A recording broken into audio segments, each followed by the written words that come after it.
All right. Well, as I said to everybody out there, thank you for joining us. Good evening, good afternoon, wherever you are in the world. Um, on this webinar, we literally have people from all over the world: UK, Ireland, France, I can see Canada, Japan, South Africa, India, Singapore. So welcome to you all to this webinar. Obviously, it's very unusual times and we're coming very close to Christmas, but the interest in Australia right now is phenomenally high. So we thought we'd just roll out this webinar. Just a little bit of housekeeping. You're please Q&A, ask questions.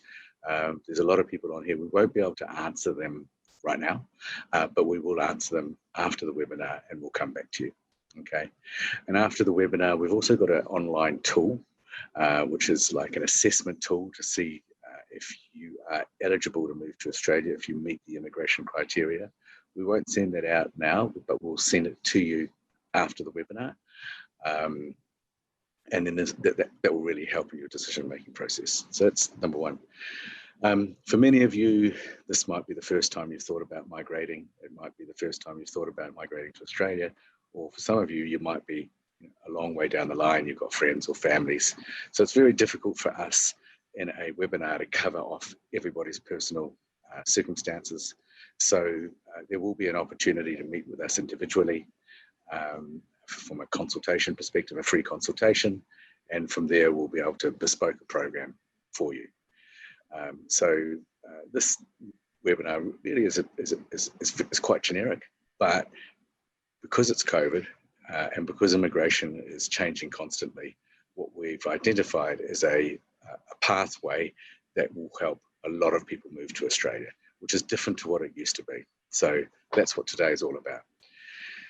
And I think it's really important to add the fact that people who migrate are normally very, very satisfied, or very, very happy with their migration if they've done their research and their expectations are met. The people that aren't happy, generally, they move too quickly, they take their problems with them and they haven't done the research. So what we're all about is providing you with much information as we possibly can so that when you do move, when you do come to Australia, that you find that everything is as you said it would be and you've got everything that you want out of your move. So what we're saying, research, research, research. Okay.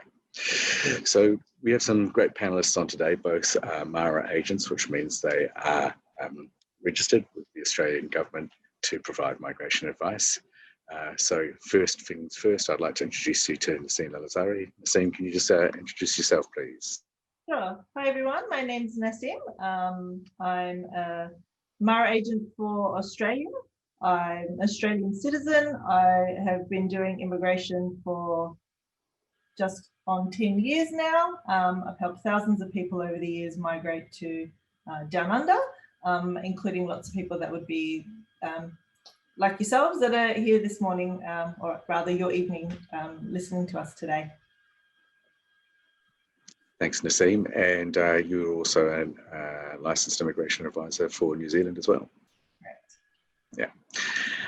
And Sarah in Victoria and Melbourne, please, can you introduce yourself? Well, good evening, everyone. I'm a registered migration agent as well, and I've been working in migration for 5 years. I started off as an assistant to Nassim and was lucky enough to get qualified and become a registered agent, mainly because I just loved helping people make their dreams come true. So that's what I do now, every day, and I just. Thanks, Sarah. That is your daily day, isn't it? Yeah. Look, you're in Victoria. Victoria obviously had quite a lot of publicity a couple of months ago because of COVID, and there was a huge community outbreak, which was different to the rest of Australia. What's happening in Victoria now, and generally, can you tell the audience what's happening in Australia in regards to COVID in the community, and how Australia is dealing with it? I think it's a big, important topic. Yeah, it's fantastic the way Australia's pulled together on it. So currently in Victoria, we haven't had any cases for over, I think it's around 60 days now. So we're all COVID quite clear here. In New South Wales, we've just had a small outbreak, and how they're handling it is fantastic. It grew from 2 to 17 in a day, and they're straight onto it. So we're all really safe. We know exactly what's happening, where it's coming from, and they just jump on it straight away. So everyone feels fantastic here. We know that we've got it under control. Nice to hear. Nice to hear. Okay, so thanks, Sarah. And just a little bit about me. As I said before, I'm Scott Mathieson. I'm the co-founder of Working in Australia. Our background was that we used to run exhibitions, expos, big job and migration expos. We would run them in places like London, Manchester, Cape Town, Johannesburg, in Canada, in Calgary, Edmonton, places like that. And we would take Australian employers, normally big employers, up to these expos, and the banks and anyone who's involved with migration, and thousands of people would come through the door year after year and find out about migrating to Australia. And we did that for well over a decade, 15 years we ran these expos. And then about 5 years ago, as technology became easier to use, the idea of traveling all around the world and taking 300 or 400 people with us to these shows just became wrong on so many levels. And so we've moved to this different platform, different model, which is very individual based, very bespoke based, as in we understand your situation and we take you on your journey depending on your personal circumstances and individual circumstances. So now that we're in COVID, we're sort of operating a model that we've been doing for quite a while now. But it's good that everybody's quite used to using this Zoom technology, so it fits in with what we're doing. So I guess in terms of the people that are speaking today, probably about 35 years combined experience in helping people move to Australia. We have a lot of contacts throughout Australia and a lot of experience in all the variables that come with immigration. So I think just cutting into the sort of the business end of this, and how do you move to Australia in COVID or after COVID or in this very unique time? Nassim, do you want to sort of give us a summary, please, of how most people would have moved to Australia prior to COVID and what we're now recommending during this time? Yeah, sure, Scott. So first, I'm just going to apologise in advance to everyone if I start coughing. I promise to cover my mouth, no COVID, just keep going. So back to Scott's question. So traditionally, as Scott said, we would work with employers. They'd go up to the UK, Ireland, wherever. They'd have these big job expos. They would find the migrant, and your main pathway to Australia would be job-led. So you would be coming and settling in a specific location, working for a specific employer. Obviously, the appetite for that kind of process has changed. I mean, I think, the current situation in the world is really reflective of that. And so what used to happen was you'd come in on the 457, it used to be called back in the day. It's now called the subclass 482. You'd come on this temporary work visa, and then you'd lodge your residence online under like one of the permanent pathway streams. So most commonly, people would go through the subclass 189 or 190, which is an independent skilled migration pathway. So that pathway doesn't actually require you to have a job. And so the majority of the people that we're helping with now, and that is still available to anyone who still does want to migrate to Australia, is through this pathway. It's a points-based system. You need to meet certain qualifications. You need to be a certain age, and you need to have some specific experience in order to qualify. So that's the pathway that is still open to anybody who still wants to migrate. You can take control of that process because you're not relying on the job. And so that's still a way that everyone can move to Australia. Fantastic. So just to sort of summarize that, back in the day or pre-COVID, normally you would get a job offer first, and from your job offer, then you would apply for your temporary visa, which is normally a 4-year visa. And from there, subsequently, you can apply for PR. But now there's not going to be a job offer because there isn't that appetite to go out and find people from offshore. So if you are wanting to move to Australia, what we're recommending is applying for the 189 or the 190 visa, depending on your skills and your age and some other criteria. That is a permanent residency visa. Once you've got that permanent residency visa, then you can travel to Australia and get your job later. Is that a good summary? I think that's a really, really good summary. And like myself and even Sarah can attest, you know, the Australian employers that we do deal with, you know, they do even now mention, oh, you know, if so-and-so was already in the country, it'd be great to offer them a job, but now's not the time for us to want to look at trying to sponsor, or, you know, no one has the appetite for that right now. There's too many other things going on. So yeah, definitely get your visa sorted, get to Australia, and then you can worry about the job later. It also gives you flexibility to choose who you're going to work for and where you want to live. Yeah, okay. And so a couple of questions related to that. How long would it normally take to go through this process, Nassim? And is there an age limit? People will be wanting to know that. Yeah, so I think the first thing is the age limit under the General Skilled Migration Scheme is 45. So it's not very high. So you really do need to be starting that process sooner rather than later if you are looking to migrate to Australia. The process can take anywhere between 6 months and a year, and lots of people like to think that they'll be able to do it overnight, but the additional processing times that have been added due to COVID and, you know, requesting certain documents and all of those stages has meant that you need to be starting now if you want to be moving, you know, for Christmas next year. Okay, fair enough. And Nassim, you know, there might be people on here that are 44 or 45. Can you be a little bit explicit around that deadline? And what happens if you're over 45? I know that you're a New Zealand agent as well. What's the age limit in New Zealand for PR? Sure. So in New Zealand, you can migrate and get residence up until the age of 56. So New Zealand is a little bit different in the way that it looks to fill its migration quota. So if Australia is not an option for you, New Zealand might be. So you can always get in touch with us and we can see if that's a possibility. With regards to the 45 years of age, there's very, very few criteria or exemptions that allow for people to still come in under the, I guess, the skilled migration. So in those instances, it's really, really good to get, you know, a proper consultation, speak to a registered migration agent and have them go through the options for you. It could be that you have a whole lot of money sitting somewhere and there's a way that we can find a pathway for you that way. But in most cases, you need to, it's probably not going to be an easy process. And so if it's not, it's better to find out sooner and then maybe make some alternative plans. Okay, fantastic. So Sarah, I know that you've done a lot of processing of these 189, 190 visas, which is basically the subject of this webinar already.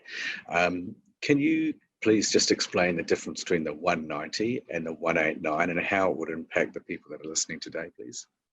Certainly. So the 189 is a federal government invitation or application process. So you get a visa that allows you to work anywhere in the country. You can choose if the sunny sites of Perth are your thing, or come down here where it's a little more reasonable temperature in Melbourne. It's up to you when you get at 189. If you go for a 190, that is state-based. So you're getting an invitation from that state and you are expected to live and work in that state for 2 years. And so that's the major difference. Other than that, they're both permanent residents and you come on shore and live a happy life in Australia. Cool. So you talk about an invitation. Can you just explain that invitation process? What does that mean? How does that work? Certainly. So once you've got everything in place that you need for migration, you do what we call an expression of interest, and that then is looked at by the government and depending on your points and the occupation that you are in, they'll invite you to apply And then once you've applied, you provide all of the evidence and so forth, and the government decides whether or not to issue a visa.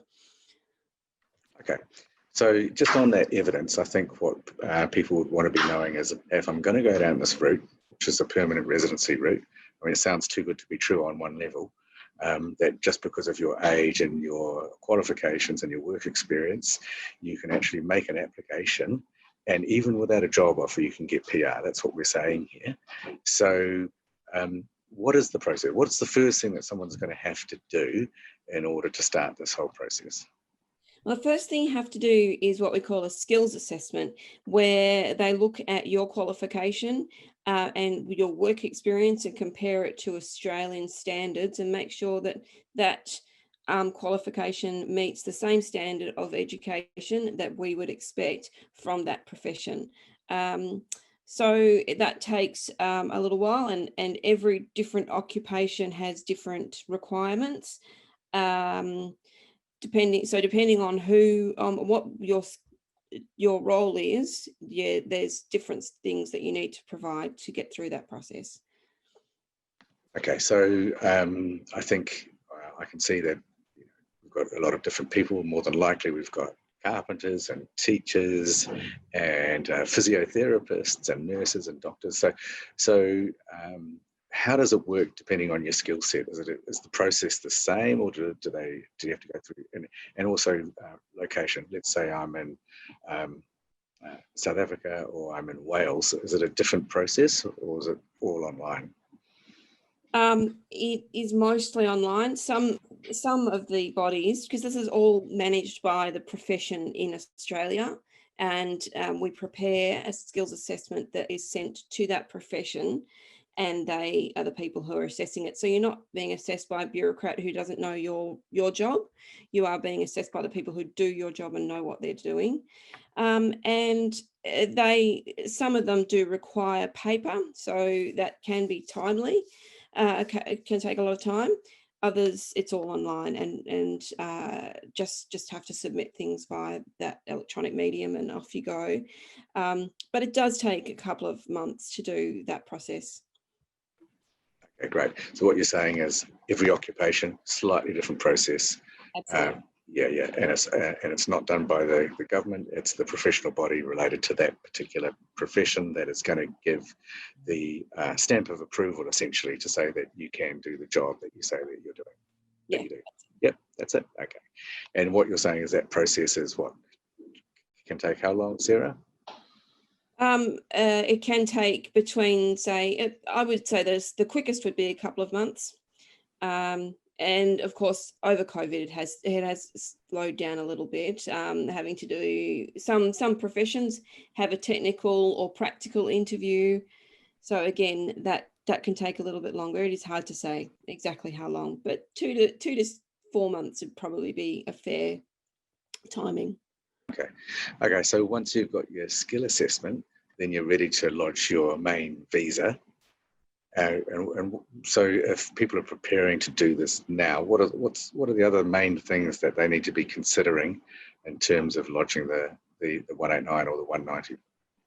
Well, there's two main things that you really need to worry about. The first thing being that it's a point-based system, and the higher your points, the better off you are, the quicker you'll get an invitation.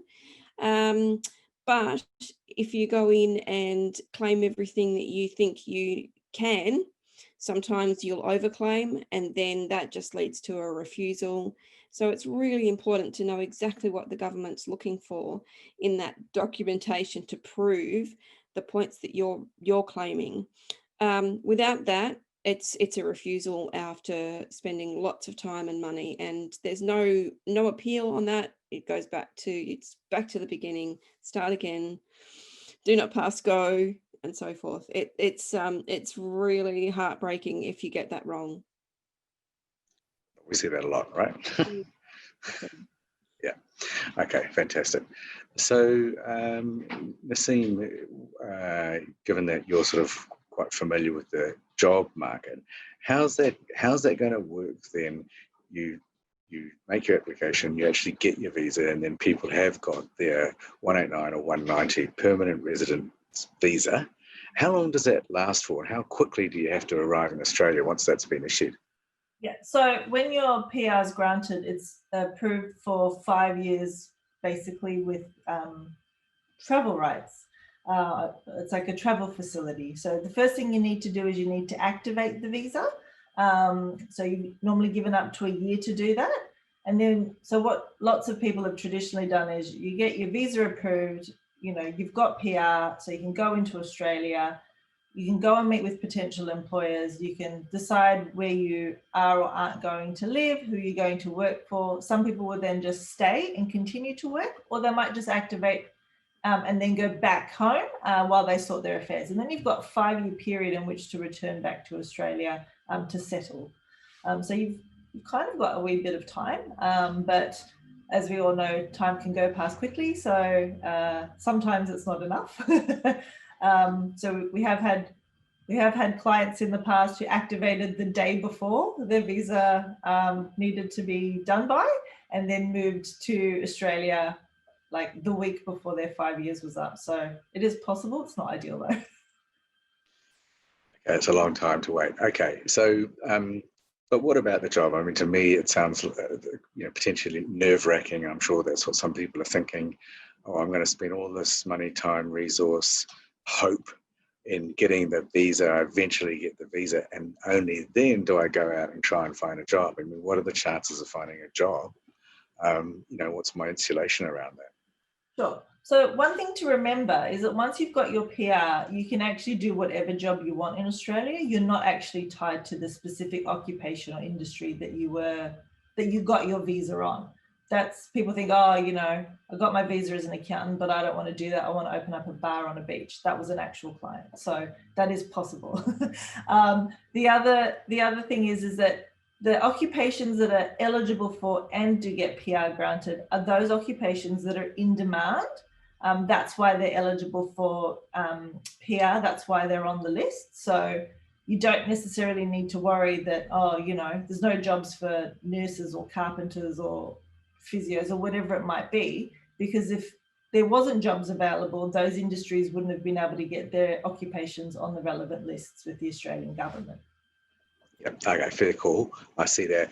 But you might not be able to work in the area that you sort of originally anticipated. Let's say there's a whole lot of people that want to go and live in Bondi and live the dream, but there's not a nursing position in Bondi to save yourself. So what happens then? You're still able to live and work. You can do anything. You can pick up casual work. You could decide you've got Australian PR. Maybe you want to come over to New Zealand and live and work here. So that's one of the few benefits of having Australian PR versus citizenship. You basically have two countries available to you to live and work in. So I'm pretty confident that most people would be fine. Yeah, look, I tend to agree, but I think it's worth talking about. In fact, what we were discussing yesterday is, in our experience, that once you actually have your permanent residency, you put yourself right above every other overseas applicant. So let's say there's a company in Australia, they're looking for software developers. There's not enough software developers in Australia right now to do the work that's required. They might do a sort of a global campaign, a recruitment campaign to find software developers from around the world. First on their list will be Australian citizens, but they won't find many of those because they've already exhausted that market. So next on their list will be people with PR who can work straight away. Anybody else would get a job offer, but then they've got to go through the process after the job offer, which can take a year plus, and in this environment, even more than a year. Sarah, how long are the 482 visas taking to process once a job offer's been made nowadays? No 482s are being processed offshore unless they are on what we call the priority list. And that's nurses, doctors, social workers, so really medical stuff, things that are related quite heavily to our COVID recovery. So no 482s offshore at the moment. Onshore 482 is taking 6 months or so. It's a long process right now. Just everything's slowed right down. Okay. And while you're talking about that subject, can we just have a discussion about the borders and what type of people, what skill sets are allowed to come in? And yeah, how does that work for the 189 and 190 visa that we're talking about? So once you have permanent residence, the borders are open for you. Basically, what we're saying is if you get PR on the 189 or 190 program, then you're a skill that is in demand and you can come in. All you need to do is fill in a declaration 72 hours before you fly and you come on over. And is there quarantine at the border, or do you just go straight through? No, there is definitely still quarantine. So that is something to consider, is that you'll have 14 days, I guess, to do lots of research and planning onshore. Yeah. And look, that might change over time as these vaccines start appearing and rapid COVID testing and such and so forth. We don't know what that situation is going to be like in the future, do we? No, that's right. It's changing every day. Mm-hmm. It's just yesterday that I said, oh no, there's no COVID here in Australia, and today I say, oh, there's 17 cases.